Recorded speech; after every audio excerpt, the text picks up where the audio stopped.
Ladies and gentlemen, welcome to Film Dispute.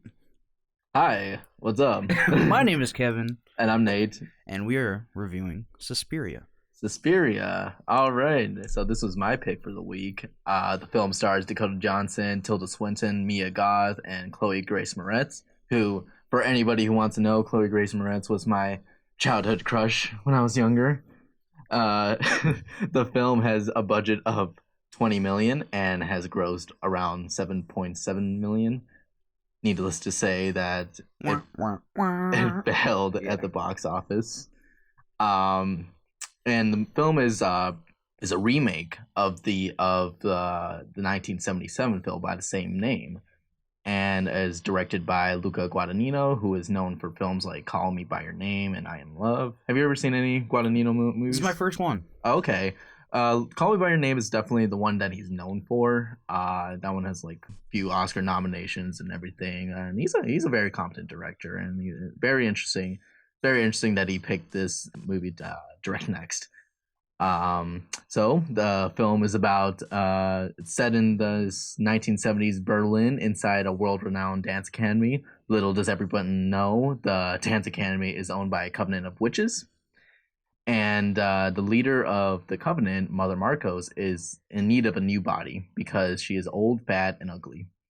So the witches are trying to find the perfect body for Mother Marcos to take over. Throughout the film, they might have found that perfect body.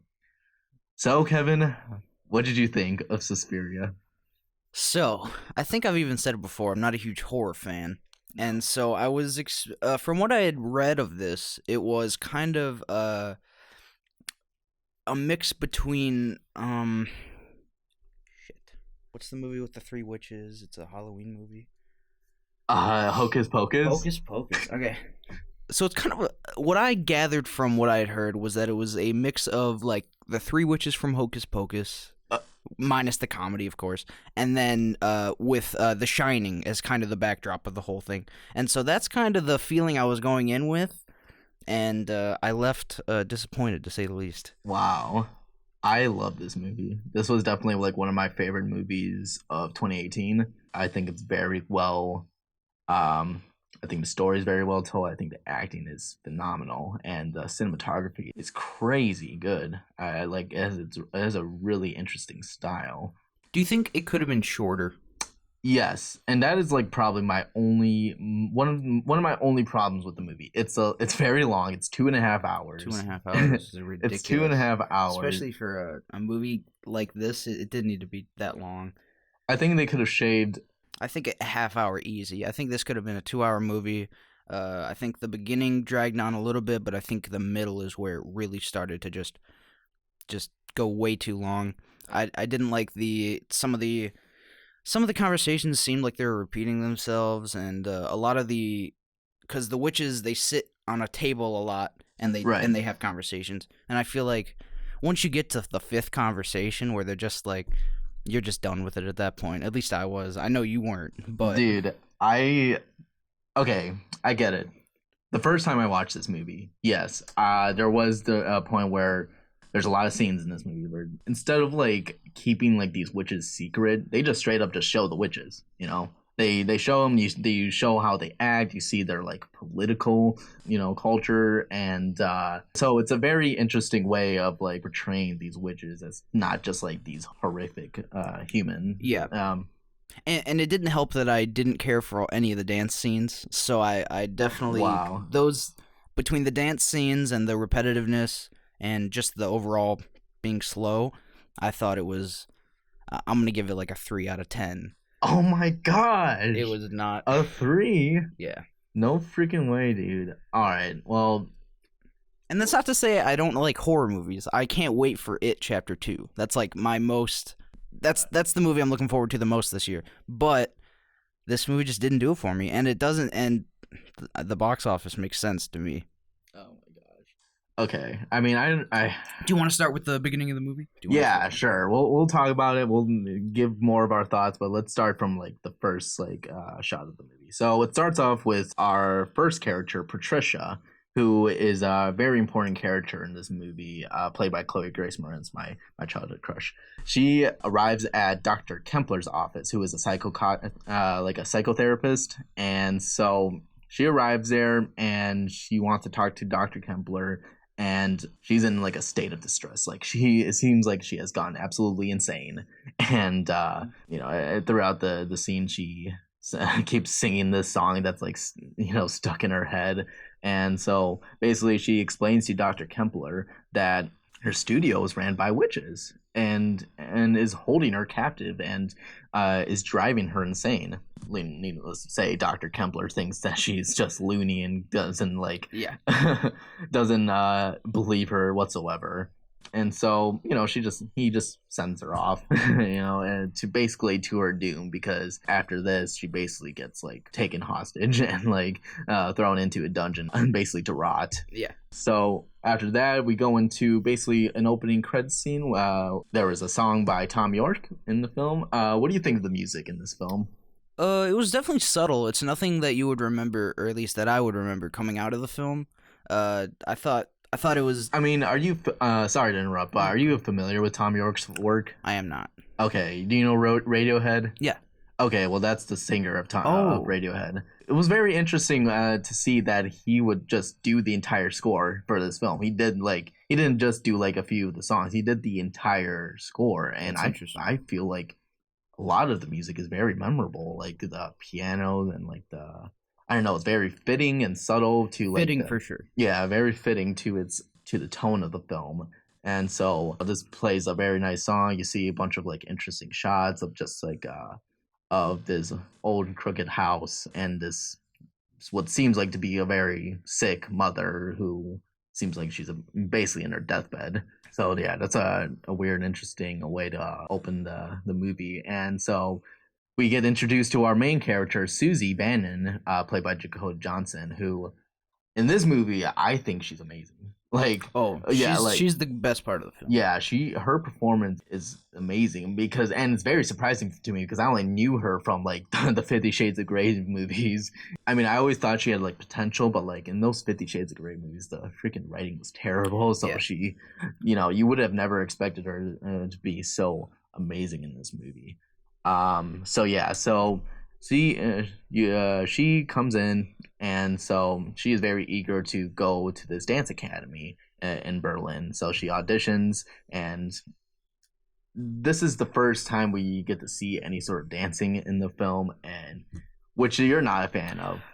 I was fine with the first one. I thought we weren't going to get as much dancing as we did. I thought we were going to maybe get 3 clips of equal size dancing as to this clip here. Yeah. And I enjoyed this first one, but it got a little bit too much. I guess the thing about the dancing here though is that it's not like your regular ballerina like dancing or whatever. The dancing here is so well choreographed. It is elaborate. Yeah, it's very well choreographed. It's more demonic than like angelic. I feel like with the quick motions. Yeah, the quick motions. You see Susie's back really shoulder blades. Yeah, her shoulder blades really like curl up and it looks really twisting weird. And turning. Yeah, it looks very weird, and that's what makes it so like fascinating to watch. I could not get enough of it.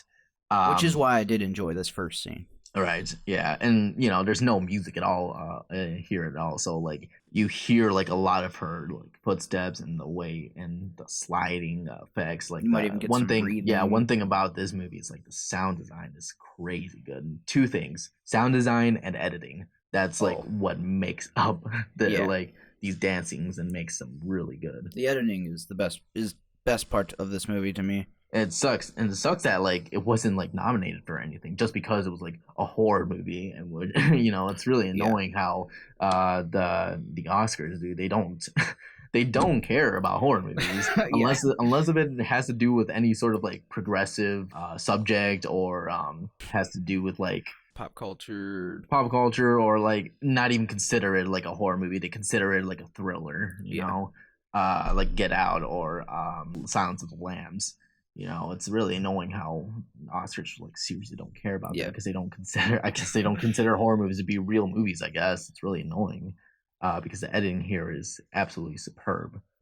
But she does get accepted into the dancing group, Yep, she does. and then she moves from Ohio to Berlin, and a bomb goes off near the bank, which I thought was interesting. I think like you find that interesting, all right? Because you said before you're a history buff, so like this kind of like this is linked to what is going on during the 70s in Berlin. Yeah. And this was one thing that I actually did not care for too much. I felt like throughout the movie they cut to a lot of scenes like the radio and like what is going on like in Berlin, and I felt like that wasn't really necessary to the story. It did slow it down, but to be honest, it got me away from the dancing. So I was like, Oh my okay. I was gosh. like, here we go. But that's like what I don't know. It is what the movie's about, and I guess you have to accept that on the way in. But I felt it was a little too much, especially if you're trying to get the person who doesn't enjoy dancing, to try and see this movie. And I think that's why it only made like less than $200,000 on its opening weekend. Oh my god, dude. I just have to say, Dude. the public agrees. Okay. The public agrees because this movie is messed up beyond belief. It is. It is messed up. But can I say it's messed up to, and I even have it in my notes here. It's messed up to the point where I felt like it's like, okay, they're just going one level up. It was more shock factor than story, at least in the beginning I felt, and then the story kind of reveals itself a little more as you go through the film. But definitely through that first watch, the middle of the film where it just kind of tries to like freak you out, Yeah. it didn't work for me. I don't know. Like, it's weird that you say that because you probably really wouldn't like the original film then, because the thing about the original Suspiria is that movie was all visuals. Like that was like, And it was a bigger deal back then. I mean, maybe, yeah, sure, but I mean, it was more of like a cult hit in the original because that one was more visuals than story. This one is more story than visuals, while it still has its own style. While the original is more colorful and like very very bright and all the colors like really pop out. This one is very flat. The color tone here is very flat and very grim and dark. But here they focus really on the story, and I think that's why I find that so interesting that you say that, because this tells like a lot of story. That leads us to Act 2 of the film. Well, like before we get into that, like Susie is taking Patricia's place because as you find out in the movie that Patricia is basically gone at this point. So Susie takes place of her room, and then we get into this scene, the first scene of the Covenant of Witches, where they're basically voting on who to be the new leader of the Covenant of Witches. I loved this scene. This is my favorite scene of the whole movie. Really? The voting. Really? Okay. Yeah. Okay, that's I fascinating. don't know why. Just the cinematography during it, and not being able to see their faces until the end, which I thought was powerful. It is all done in like one shot. Yeah. It is all done in one shot, and like, yeah, they're basically voting on who to be the next leader of the witches. Either Marcos, who is the person that has been leading the Covenant of Witches for like hundreds of years now, and Madame Blanc, who is basically the one who manages the dancing, and the one who is famous, and the person that Susie wants to get to know, because Madame Blanc is this amazing dancer and creates these wonderful shows. But Marcos wins, sure enough, and so Marcos, her next demand is to have a new body transferred to her because she is like hundreds of years old and she is like very. She's due. Yeah, yeah. Like you can like. It's not until the very end where you actually see what she looks like, but it's very shocking in that sense. Then we get into more of the Dr. Kempler, who is like this very old man. Did you know that Dr. Kempler is played by a woman? I did not. You did not know that? I did not know that. She's actually we got some Miss Doubtfire stuff going on here. What's going on? He's played by Tilda Swinton. Wow. By Is Tilda that Swinton. true? Madame Blanc. Madame Blanc actually plays 3 of the characters in this movie. She plays Mother Marcos, Madame Blanc, and Dr. Kempler. Wow.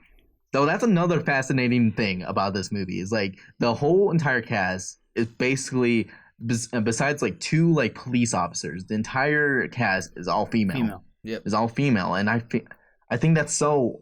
I don't know. That's so interesting. That is interesting. I don't know. I really. I just like. I don't know. I really like that. Wow. Yeah, I didn't know that. Yeah. I mean, you could tell by his voice and everything. Like you could tell. I could tell that it wasn't. I thought it was someone made to look older. Right. I didn't realize it was someone made to look male. So that's interesting. I have a further appreciation for this film after knowing that. Wow. Okay. Well, maybe I'll not too much. Take it easy. Okay. Take it easy. Maybe I'll help you though. So Dr. Kempler, he's walking around and he goes to this area and he's basically reminiscing on this area because here he hung out a lot with his late wife, who was eventually went missing, and he has never seen her ever since. Because during the 40s she was taken away to a what was it called? Concentration camp. So he has never heard of her ever since then. So basically, he's there reminiscing on the days of him and his wife. It's like the first 15 minutes of Up for a minute there. Yeah, it's very touching. Yeah, it is good.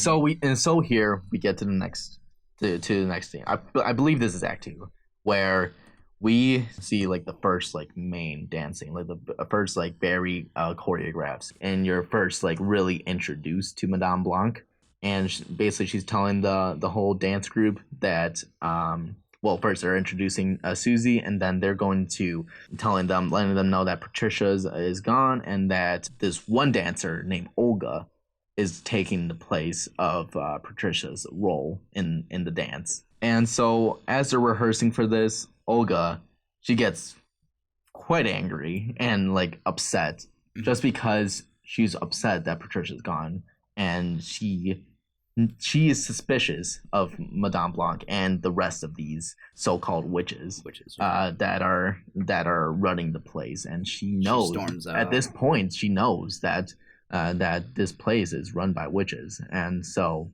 yeah, she storms out. She cries. She doesn't want to deal with these people anymore. So to take place of Olga's role, Susie decides to step in and take over the role because she has watched this rehearsal for like 100 times when she was a child. She knows the show by heart, so she is confident enough that she can do this role. And so Blanc just decides, okay, let's see what she has. Give it a try, yep. But before she dances, Blanc decides to give some sort of power to Susie. Mm-hmm. And it's a very subtle touch. Yeah, pressing on the hand and the feet. You see like a little light on the hands, very subtle. And so this leads into probably the most shocking scene in the entire film. Probably, yep. Susie basically controls Olga like a voodoo doll. Yep. And so as Susie is dancing, Olga gets freaking crushed and mangled apart, and like it's like when you put the car in the machine and it crumples it up to a little square. Basically, that is what happens to Olga. Like it is shocking. I watched this movie in theaters, right? Oh. It was me and like an old man and probably his daughter. Get up and walk out. They got up and walked out after this, and I was the only one in the theater after this scene. And I don't blame him, dude. I need to adjust the box office numbers after that, by the way. Yeah, right. -2 tickets. Yeah, like 3 tickets. I was the only one.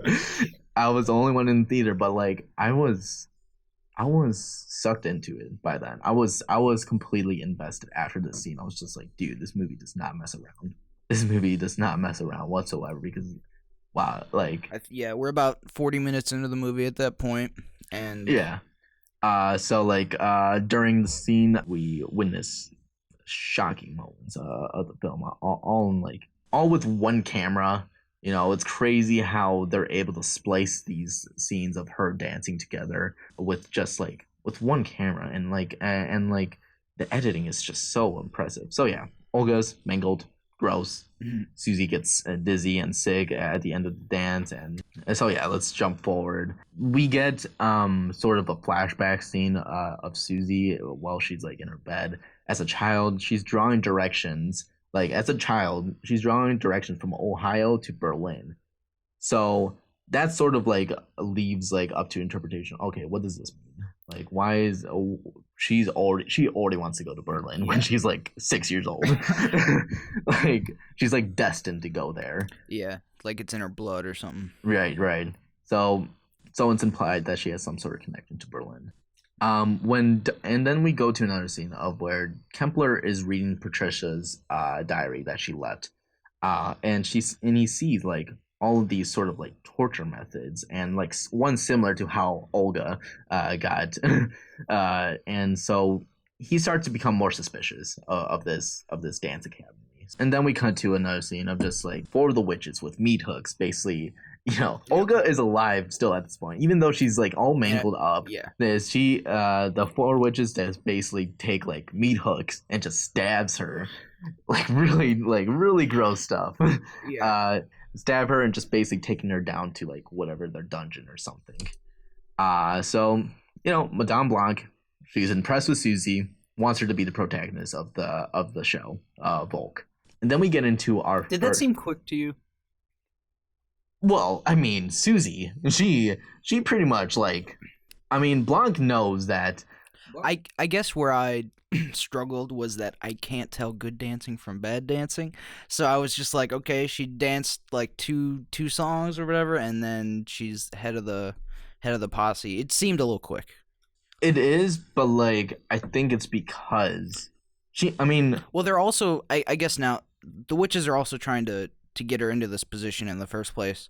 So I guess she's being helped on both ends to get to that position. Madame Blanc does want Susie to get better. She knows that she still needs working to do in order for her to be the perfect body for Mother Marcos, because at this point Madame Blanc and all the witches think this might be the perfect person to be Mother Marcos' new body.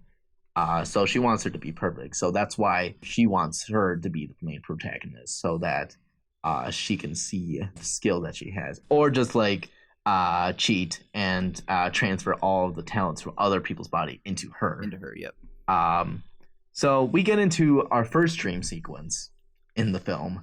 There's like 3 of them, I believe, and we see just several of like random eerie shots, like very random, like weird, like disgusting looking shots of just like many like random like scenes, like, and the editing here is just so like, it is good. It's like it's so like haunting. I don't know. It reminded me of Willy Wonka when they're going through the tunnel. Kind of, yeah. It's similar to that, definitely. It's that creepy that almost doesn't really make sense, but when it's all together, it's really scary. I thought that was good too. Yeah. So after that whole scene, Kempler is suspicious of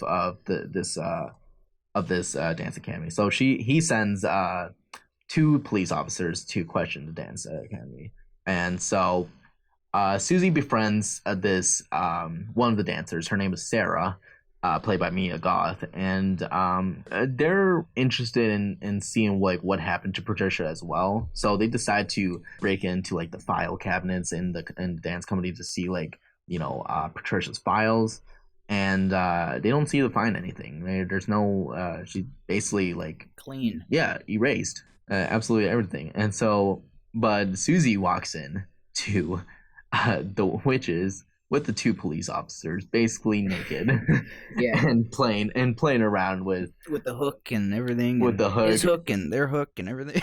Yeah, exactly. It's not good. And and he's in a trance, of course. And well, she takes something from the drawer. Susan takes something from the drawer. Susie, excuse me, takes something from the drawer. Do you remember that scene? She's being all nonchalant about it. So there's an open drawer, and when her and Sarah are looking through the room, she takes something, and I don't think they ever came back to what that was. Was it a file of like something that had to do with when she was looking through the files, Susie, there's an open drawer, and she takes something. I wish we would have talked about this a little earlier, But yeah, that was another confusing part. I thought that was gonna have more to do with the story. It might have. I'm not sure if it had to do like maybe like what leads to them like figuring out like what Because is going Susie on. definitely didn't want Sarah to know that she took it. So it was Oh, just confusing to me. I don't know. okay. All right, I see. Um, well, going on forward, there's another rehearsal scene, and like Susie is seems to be, she's rehearsing, and Susie seems to be sort of like aroused during this dance, Yeah. but it's because Mother Marcos is feeling like slightly like I don't know, linking minds like Jedi Yeah. freaking weird Yeah, yeah. thing, Telepathy type like of thing. forces, like linking forces with each other, and Susie's like kind of like aroused, and like it just means that Marcos is trying to see her body, I Mhm. guess, see how perfect she is. Yeah. So cutting through, we see a few other weird dream sequence, and Susie wakes up yelling out, "I know who I am," and there's another context clue Good clue. Yeah. on like what is okay. So there is something up with Susie, like there is something there's something more to Susie. But that's another thing I found unnecessary, though. Just like we already kind of knew that piece of information because they did so well in the first hour of the film, kind of building that up a little bit. And they're all You over felt this like it film. gave it away. No, not even. It's just they didn't give the audience enough credit to where they explain something in a nonverbal way and we understand, and then they explain it verbally just to make sure we understand. They do that about 2 or 3 times in this movie, Really? and I think it added to the time. Oh my gosh! I mean, I felt like that. I mean, I felt like this movie doesn't really hold your hand, though. I feel like it Less does. than most, but for a movie that is gonna go this crazy, I feel like they could have. Even if the audience didn't get it 100%, I think they could have left it a little more wide open. I think it does. I think it does personally. It does leave. It's a nitpick for sure. It's a It nitpick. leave you thinking. It leaves you thinking a little bit more.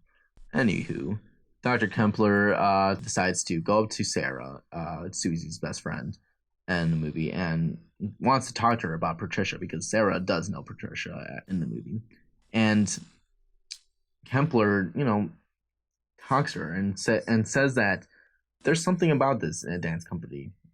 Sarah doesn't believe her. I mean, that doesn't. I keep saying her because because Dr. Kempler's played by a woman. Yeah. So Sarah doesn't believe him, and so, but on the night, she is a little curious.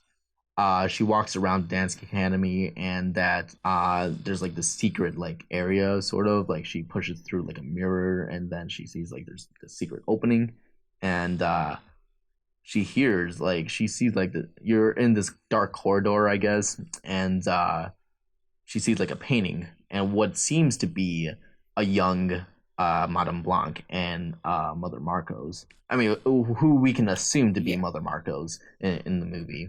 And in the background, she hears like this loud ritual going on, and she's like, "Oh, frick, dude, I gotta get out of here." Get out, yeah. She's she pieces out of there real quick, and so we get into the night of the show, right? We get into the night of the show, and Sarah continues instead of like rehearsing like before the show. She decides to look around the area more, and eventually she finds Patricia. She finds Patricia, who's completely like mangled and like all rotted and gross. Yeah. That's another problem. I mean, you see that Patricia's all rotten, but it kind of looked kind of cheap. She kind of looked like it was kind of obvious that Chloe Grace Moretz was kind of in this bodysuit. Can't quite remember, but Okay, yeah, she looks all rotted and gross and everything, but it looks kind of cheap to be honest. But it still gets the point across. Trisha's still alive, but she's just all rotted up. And I think you also see like Olga too, but her legs are all like mangled and gross and like amputated. Mhm. And you also see a slight glimpse of Mother Marcos, who seems to be in like a bed or something. And so Sarah's just like, no, this is insane. We gotta get. I gotta tell everybody that this place is not is not a good place to be around right now. So as she's but like by then the show has already started. Like people are watching Susie's show, and so as Sarah's trying to get out, there's a bunch of holes that are created on the floor and like breaks like grossly one of her legs. Like you Yeah, see the bone coming out of her leg, definitely and messes her up. you just aren't. Oh man, it's so dreadful to see because she's like screaming so loud. Yeah. Yeah, I mean, I wouldn't, and I can't blame her because yeah, that's I wouldn't want to be in that situation. And at this point too, like Sarah is suspicious of Susie because it seems like Susie has been sort of making a deal with Madame Blanc because Madame Blanc and Susie have become very acquainted. Mm. Um, And Madame Blanc starts to open herself up a little more, and more dialogue takes place. Yep. yep, and so Susie is like very is pretty much like the perfect body now because she's been taken because Madame Blanc has been transferring like sort of talents like a jumping technique and all these other techniques into Susie to make her powerful. But yeah, so like Sarah is sort of suspicious of Susie at this point. But yeah, her leg is broken, and so the witches come to Sarah and possesses like heals her leg sort of. It's not really fully healed. It's still like they just put the bone back into her her leg Yeah. in place. But it's still all swollen. But they just instead of just Sarah just going back into the show, just like whatever, they just possess Sarah fully. Yeah. They possess. It's quicker that way. Yeah, basically they just possess her, and so you watch this basically the final like sort of dance scene, like the main dance scene in this movie, and I think that this is like one of the biggest highlights in the movie. All the costumes, the red like lacy like these interesting costumes, and Yeah. and you see like this totally well choreographed scene of like all the Can't dancers. imagine like, how much work the scene took. dude. Probably the most out of the entire thing. I mean, even if you're not into dancing, like You can appreciate it, definitely. you got to, you got to, like you. But I could if the movie was an hour and a half, or if the movie was 2 hours long. But it gets to a point where I just You're just lose totally checked interest. out. I don't know. I don't know, like with this movie, I was just, especially watching it again, I was just like sucked into the movie, so I was just completely invested. Like I did not like really care how long it was. I just wanted to keep watching it. I was just so interested on where the movie would go from there. But yeah, so obviously the scene comes in. Sarah comes in the middle of the show. She cries out, screams because she's not able to finish the show because her leg is literally broken. She called it quits. Yeah, basically. So at this point, Susie Blanc fully like best friends, I guess. So Susie at this point knows that Blanc is a witch, and she knows like her destiny now. She knows that her fate is to be the new body of Mother Marcos. So we get into that, and then Kempler. We jump back to Kempler, and he all of a sudden like finds his wife. He finds his wife, and like, which is crazy. The wife, by the way, is played by the original actor who played Susie in the 1977 film. So that's like also another fun fact. So Kempler and his wife, you see this nice sort of connection between each other. Just even if it is like for like a few minutes, like and everything, you like to see. But at the same time, you're thinking in your head, how can this be true? How is his wife still alive at this point? It's disorienting. Yeah, so it sort of seems like sort of dreamlike. So they're walking to like the dance academy, and then all of a sudden, the wife just disappears. Yeah, and then you just hear a loud scream of like these witches grabbing Kempler, and just basically taking him. Because the whole thing with this ritual and how they're gonna transfer Susie's body is that they need a witness. And so Kempler is gonna be that person to be able to transfer the body. Could it have been anyone, or did it have to be him? Just a question. Um, it could have been anybody who has witnessed that, like who has an idea of. So they have to already have a suspicion. Yeah. Okay. I believe so. Okay. They have to already have like a sort of a suspicion, and he was the one who's been most like who's been on top of like trying to, discover like what is going on with this academy. So they take him, and then you get into probably one of the most darkest and weirdest scenes in the movie, and just like you see this ritual going on, and all the dancers in the academy are most likely possessed. Yeah, they're possessed and they're dancing like these really demonic and weird, like this weird like choreographed. Because when they walked into the room, it reminded me of Indiana Jones and the Kingdom of the Crystal Skull. Do you remember at the end when there's the sitting aliens? It reminded me of that scene a lot. I guess, yeah.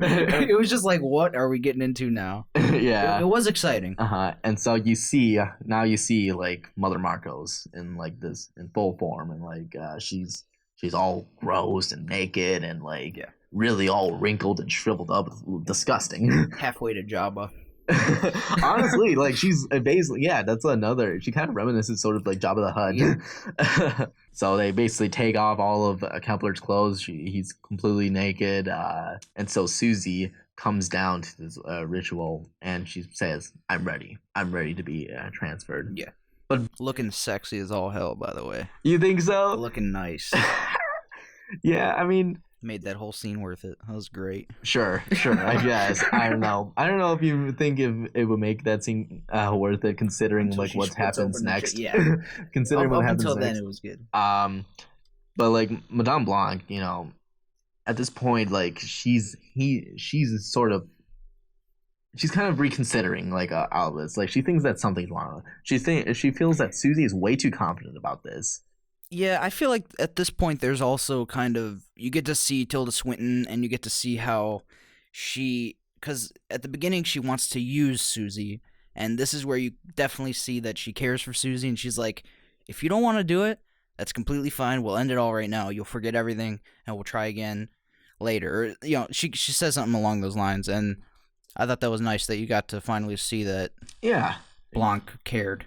Exactly. Yeah. And so, but little did she know, and this is like a big twist in the movie, is that jumping back a little bit, Kepler talks to Sarah about three mothers, which I guess like these three mothers are like the big like top dogs or whatever that like rule like all the witches, I guess. He talks about sort of the lore of these witches, and like there's three mothers. Mother Suspiria, which is the one that this movie focuses on. Mother, I can't remember for the life of me the two other names, like Mother Lakahama or Mother Takami. It's much more simple. It's something much more simple than that, but I just can't remember. I can't remember the names for the life of me. But Mother Suspiria. The big twist is that Susie is Mother Suspiria. Yep. Which is, kind of reincarnated type of thing. Yeah, sort of reincarnated, and it kind of like leaves to open like whether if Susie has been possessed in the middle of the film, or that it's the big twist, she was born as Mother Suspiria. That's what I think. Mm-hmm. Because, like you said, when she's 6 and she's drawn to Berlin, to me it made it clear. Yeah, exactly. Basically, Dakota Johnson, she's completely fulfilled her destiny at this point. Yeah, she's like this big badass now. She basically splits open her chest or whatever. Splits open her chest and just like, all right, I'm gonna freaking kill everybody who is scene is so good. Supporting Mother Marcos, because it's very, because she doesn't agree with all of her of her. And then you see the faces pop up. Mm-hmm. Of who voted, and they say Marcos. Yeah, and then they're gone. Yeah, and then Marcos. Yeah, gone. Susie, she summons like a form of death, and who's like this black demon and looks like disgusting and gross. Yeah. And she goes in the Malgorzata Bella played the death character. Who? How dare you make me say this name twice? Malgorzata Bella. Ooh, okay. She did great. That's all I can say. And it was a girl too. Yeah, it was a girl. Dude, that's what I'm saying, dude. I know. That's crazy. yeah, like basically the the death like goes up to like each of the witches And and kind of in basically a swinging motion. It's almost like a fucking lightsaber battle at the end there. She's like swinging and then they die. like sort of kisses them like before they die, kind Yeah, of. she's just like, but death is also kind of dancing, which I thought was cool. Yeah, exactly. And another thing about this whole weird scene is that uh I typically don't like this effect in movies. I don't like how like the choppy, weird framing, slow motion cut that they did like throughout the movie. Yeah, I typically really don't like that in movies. I think that's like the shuddery effect. yeah, the very shuddery, gross looking effect. I feel like it looks really cheap, and I wish that they would have just done like 60 frames per second. I mean, 120 frames per second slow motion. But like for here, it's sort of fit better because while this is going on, you still see like the dancing going on in the background, like all the dancers still like there's enough going on. there's enough going on that like that sort of like makes it like look really eerie. You never feel like you're missing anything. Yeah, exactly. And it looks all like freaky. It makes it look like gives it a really freaky vibe. Stuttery, uneasy effect. Yeah, exactly. And so even after that, like Mother Margot still wants her body. She just, I mean, and Madame Blanc is just like, no, dude, this is messed up. But freaking Mother Margot doesn't care, so then she basically karate chops Tilda Swinton in the freaking back of her neck. Did she ever make contact? I don't think she did. I think it was some kind of witch power that she did. Yeah, no, she basically just like uses the force. Kind of force. Yeah. She uses the force and just like literally chops her in the back of the neck. Yeah, exactly. She went down quick. But yeah, and so Mother Margot gets killed by Mother Suspiria. And so yeah, all these witches are dead. And so Mother Suspiria, in the middle of this ritual, you see Patricia, Sarah, and Olga. They're all like, just standing there, like all like possessed and everything. And they're that they're in like total like pain, and suffering. And so Mother Suspiria walks up to each of them like, "What do you ask of me?" And Patricia asks to die. Same thing with Sarah. And same thing with Olga.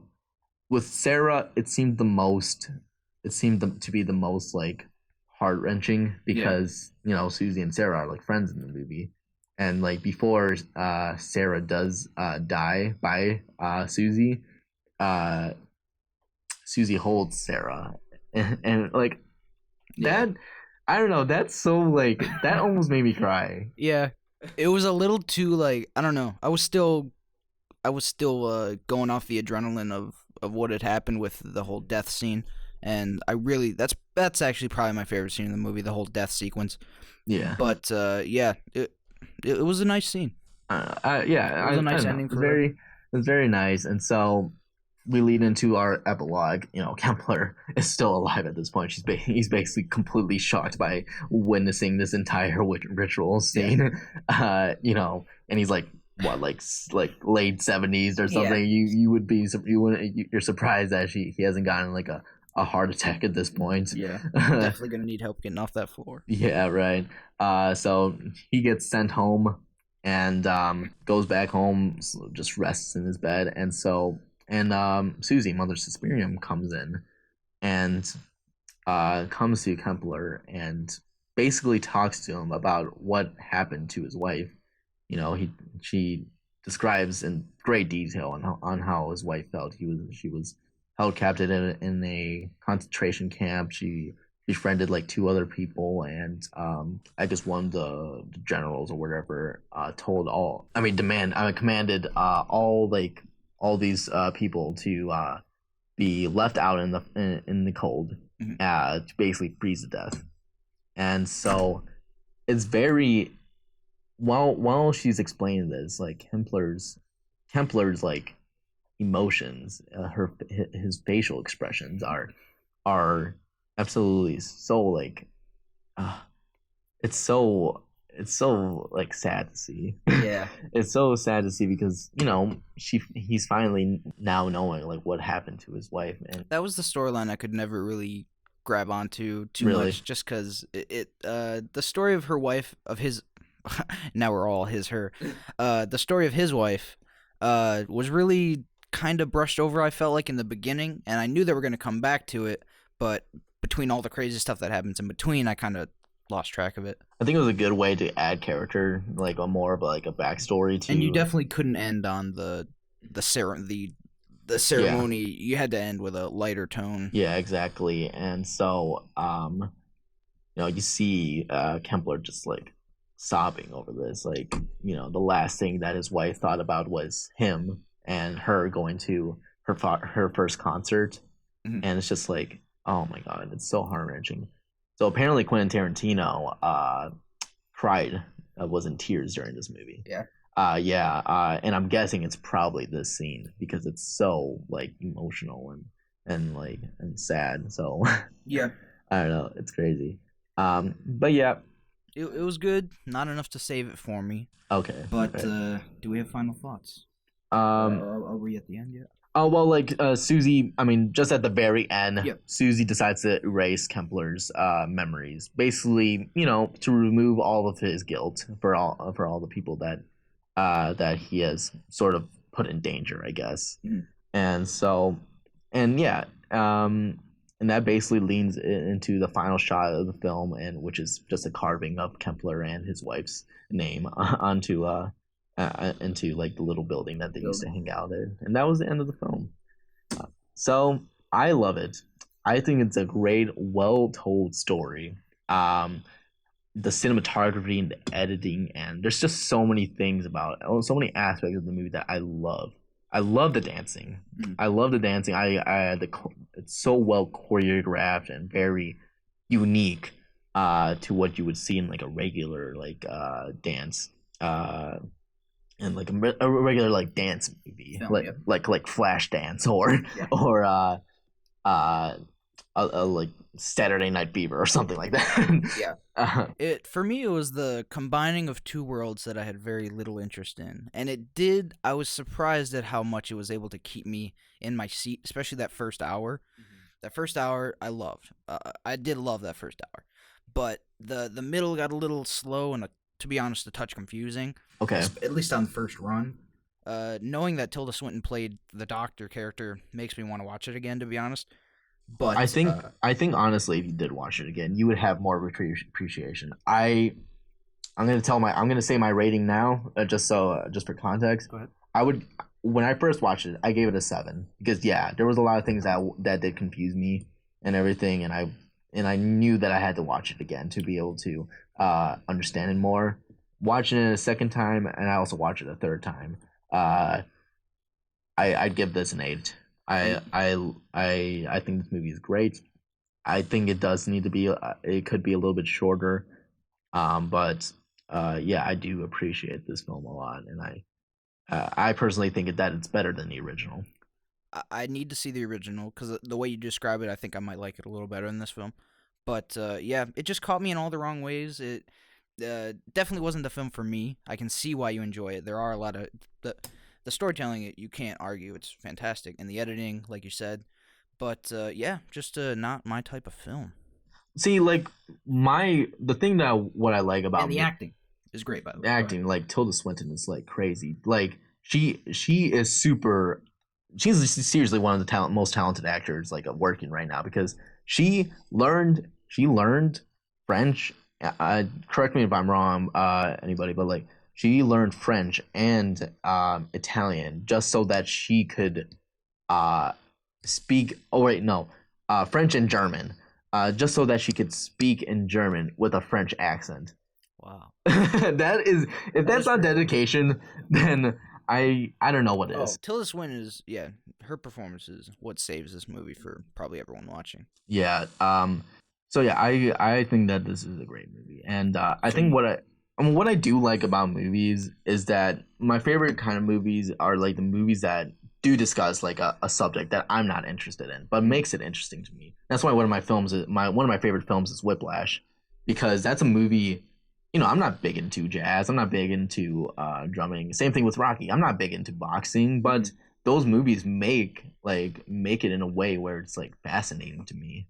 Yeah, I would say that Whiplash with the instruments and everything, and just like any boxing movie, like you said, there's a different energy that brings to a movie, Okay. and yeah, I just felt this movie.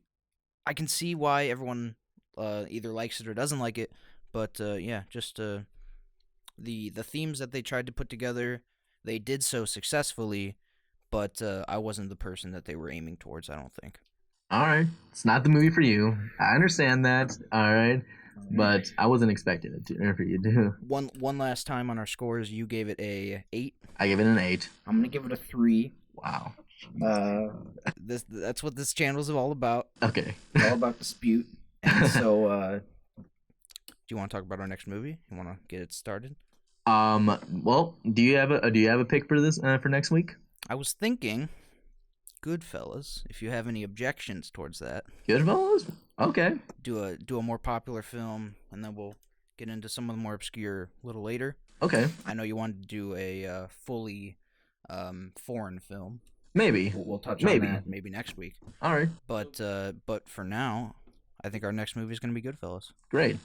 All right, I'm excited. All right, sounds good. All right. This was Film Dispute. My name is Kevin. I'm Nate. Again, this is Film Dispute. All right.